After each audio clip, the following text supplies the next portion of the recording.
Bonjour Aurélie, vous allez bien? Bonjour. Oui, alors vous êtes donc chez Symrise. Symrise, il faut nous dire un petit mot de cette entreprise quand même. Donc, je suis la responsable RSE de Symrise Pet Food. Donc, c'est la division Pet Food du groupe Symrise, qui est un groupe au DAX 40, entreprise allemande. Nous étions historiquement une entreprise française. On a été racheté en 2014. Et donc, je ne sais pas qui dans la salle a des chiens ou des chats. Voilà, vous êtes quand même un certain nombre. N'ayez pas peur, on est des citadins. Vous ne serez pas dénoncés. Eh bien, en fait, nous sommes le numéro 1 mondial des fabricants d'arômes, enfin d'appétants pour les croquettes chiens et chats. Donc, on a une trentaine de sites dans le monde. Et ces facteurs d'appétence sont fabriqués. Donc, on est complètement en économie circulaire puisqu'on valorise les déchets de l'industrie de la viande, donc des abattoirs. Et à partir de ça, on a des recettes et on fait des arômes. Voilà. Vincent Scandria, vous êtes le CEO de Metron. Metron, c'est non pas une start-up, mais on est vraiment là passé à la scale-up. C'est-à-dire que là, vraiment, il y a un développement international aujourd'hui, solutions de gestion et d'optimisation énergétique. Qu'est-ce que vous faites en 2 mots? Qu'est-ce que vous avez fait en 2 mots avec Symrise, en fait, aussi? Alors, en 2 mots, déjà, bonjour. Ouais. Merci pour l'invitation. Donc, Metron accompagne depuis maintenant 10 ans des grands groupes industriels et d'autres types de sites, parce qu'on travaille aussi avec des hôpitaux, des aéroports, tout un tas d'autres bâtiments. Mais notre ADN est profondément industriel et on accompagne avec une plateforme technologique qu'on a développée qui est capable de mesurer la performance énergétique en temps réel des sites industriels partout dans le monde. Tout le reste de ce que vous avez à nous dire sur ce que fait Metron, ce sera dans quelques minutes parce que vous allez pitcher après la pub. Vous allez faire partie de ceux qui vont pitcher tout à l'heure, vous nous en direz un petit peu plus. Aurélie, est-ce que vous pouvez nous détailler quels étaient vos besoins au tout départ de la collaboration avec Metron ? Alors, nos besoins, ils sont assez simples. C'est facile à dire, pas forcément facile à faire. C'était mesurer. Donc, on avait une mesure de notre performance énergétique. Je rejoins monsieur, l'eau, l'énergie, c'est important. L'eau notamment aussi parce que c'est de l'eau chaude qu'on utilise. Et donc, c'est aussi de l'énergie. Et on avait cette vision assez macroscopique, mais pas assez fine. Et donc, il s'est vite avéré qu'il fallait qu'on digitalise beaucoup plus rapidement nos usines. Et notamment, là, on parle du site le plus important, qui est notre site basé en Bretagne. Et voilà, donc c'est imposé assez rapidement, vu la flambée des prix de l'énergie en 2022. Et puis aussi le fait que la Bretagne, ça peut paraître surprenant, mais on était en stress hydrique en 2022. Donc il a fallu à tout prix qu'on sache mesurer beaucoup plus finement nos procédés, nos utilisations. Et puis ça faisait partie aussi du grand programme de décarbonation, désolé, mais enfin de diminution de notre gaz à effet de serre sur en tout cas les émissions directes de nos usines. Tout le monde va s'excuser tout au long de ces 2 jours, je le sens bien. Vous aviez des capteurs un peu sur les sites de production, donc il y avait beaucoup de data qui revenaient. Comment est-ce que vous avez implémenté la solution de Metron et quelles ressources ça a nécessité chez vous finalement ? Alors quand je disais que c'était pas si simple, en fait, comme la plupart des industries en France, notamment dans l'agroalimentaire, on a des usines qui n'arrêtent pas d'évoluer. Le marché du pet food, c'est de la croissance à 2 chiffres. Donc en fait, nous, on n'arrête pas de faire du patchwork. Nos usines, depuis cette usine-là a été construite en 2000. En 2024, vous imaginez le nombre d'ateliers qui ont été ajoutés et la surface. Donc en fait, déjà, il faut savoir ce qu'on veut compter, quels sont les procédés que l'on veut plus finement étudier. On a besoin également de savoir comment dire la granularité, la finesse de la donnée.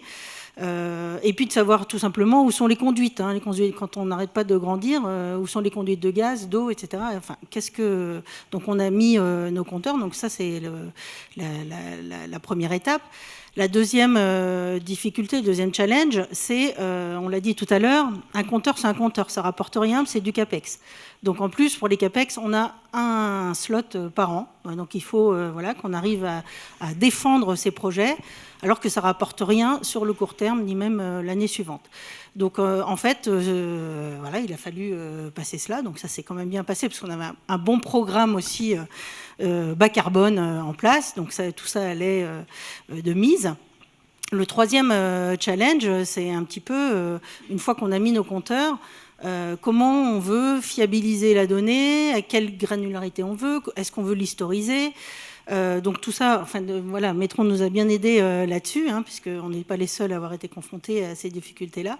Et d'un point de vue ressources humaines, en fait, comme Souvent aussi, on sous-estime le temps qu'on doit allouer et surtout les capacités, enfin les compétences des personnes pour gérer ces projets. Donc on a démarré avec des personnes de la maintenance au niveau technicien et en fait on s'est vite aperçu que ça n'allait pas forcément suffire parce qu'il faut en fait un chef de projet qui sache parler avec des automaticiens, avec l'IT pour le stockage des données, avec les personnes du process, mais aussi avec la finance, etc. Donc en fait, en 2022, on a embauché un ingénieur eau énergie et c'est lui qui a permis en fait d'avancer, de faire des progrès significatifs sur ce projet.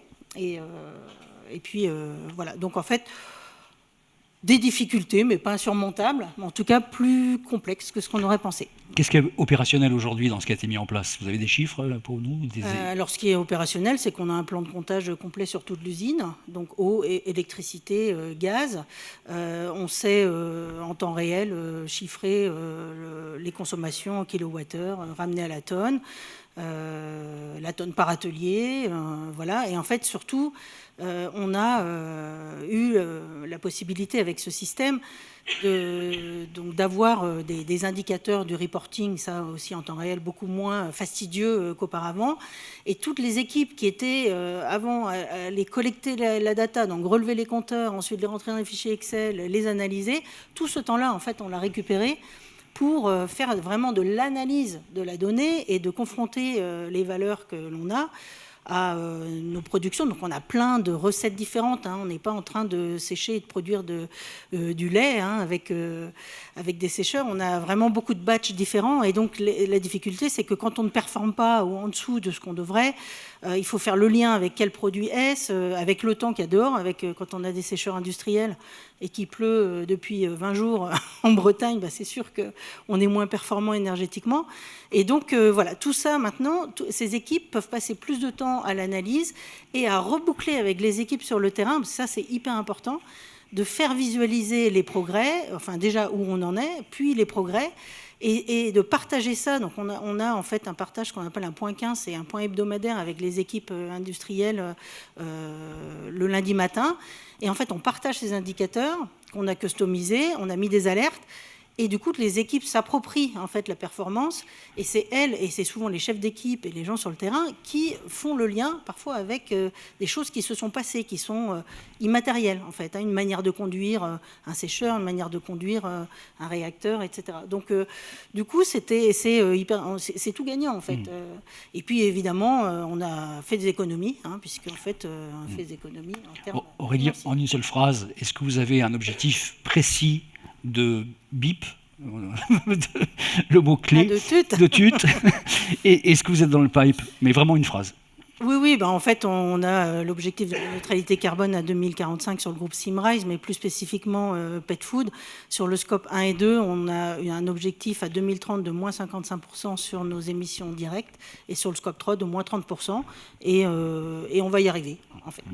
Je sais que ça va être possible. Vincent, vous faites de la techno, mais l'expérience humaine et l'envie qu'il y a dans l'entreprise, c'est un critère qui finalement compte pas mal aussi. Vous avez rendu compte? J'ai presque plus rien à dire là. C'est vrai. C'est un critère énorme. Nous, on se considère vraiment comme une boîte à outils et on la met à disposition à tout type d'industriel partout dans le monde. Donc on est obligé de s'adapter à toutes les usines, et au sein d'un même groupe, Symrise par exemple, toutes les usines sont différentes. Et je fais le pari que toutes les expériences avec le même outil ou la même boîte à outils sera totalement différente. Donc ça dépend vraiment de l'équipe qu'on met en place. Donc nous aussi, on apporte des grosses équipes autour pour venir aider à mettre en place ces projets le plus vite possible. Donc c'est vraiment un enjeu colossal, c'est la vitesse. Et après, je reviens sur un élément clé qui est la qualité de ces informations, de ces données et ce qu'on en fait pour atteindre les objectifs du groupe. C'est pas nous qui définissons ces objectifs, c'est le groupe Symrise là en l'occurrence. Et une fois qu'il y a la stratégie qui est extrêmement claire, derrière, c'est comment dérouler le plus vite possible partout dans le monde cet objectif. C'est un peu notre enjeu. Bon, il nous reste peu de temps, mais on va quand même le prendre pour parler de Decarb Fast Track, qui est une initiative que vous avez lancée, une communauté active d'industriels qui sont engagés ensemble en fait dans la transition énergétique. Il y a un petit film qui est bien fait, qui dure 1 minute, ça va en dire beaucoup, et vous nous direz un petit mot juste après pour conclure. Très bien. Aujourd'hui, dans l'industrie, quand il y a un problème, on peut tout mesurer.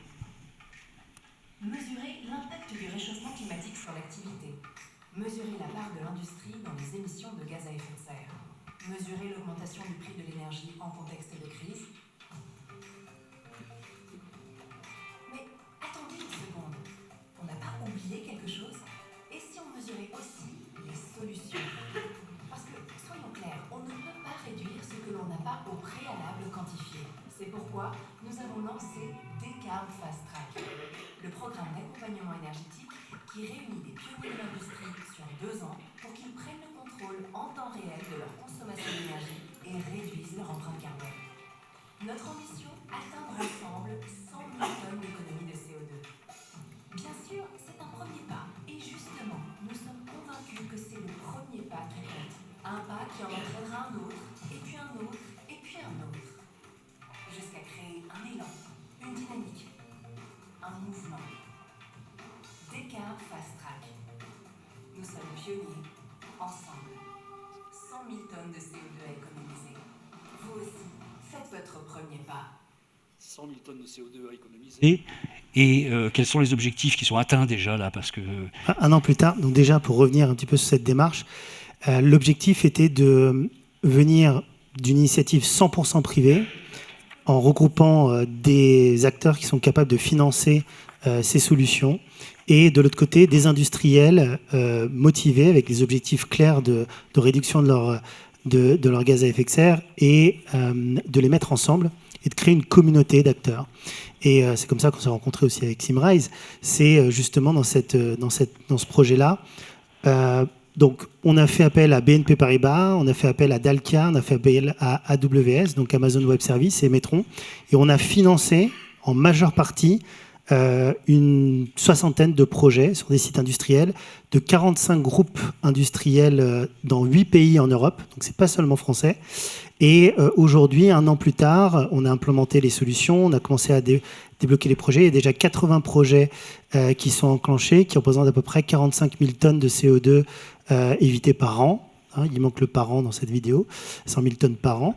Et 190 000 tonnes de projets identifiés à encore enclencher, qui peuvent être soit avec des CAPEX, soit sans. Donc ceux avec CAPEX prennent plus de temps à être enclenchés. Mais donc du coup, on est totalement en track. On est un tout petit peu moins des 50% un an après. Donc il nous reste encore un an pour aller chercher le reste, et voire même plus. Donc dans ce programme-là, ce qui est vraiment fédérateur, c'est la communauté créée inter-industrie. Donc il y a du pet food, mais il y a aussi d'iron and steel, il y a aussi de tout type d'industrie.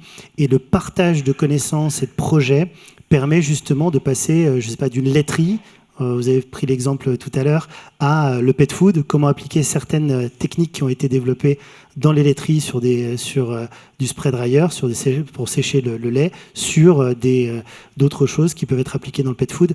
Ces transferts d'idées n'existent que très peu aujourd'hui dans l'industrie.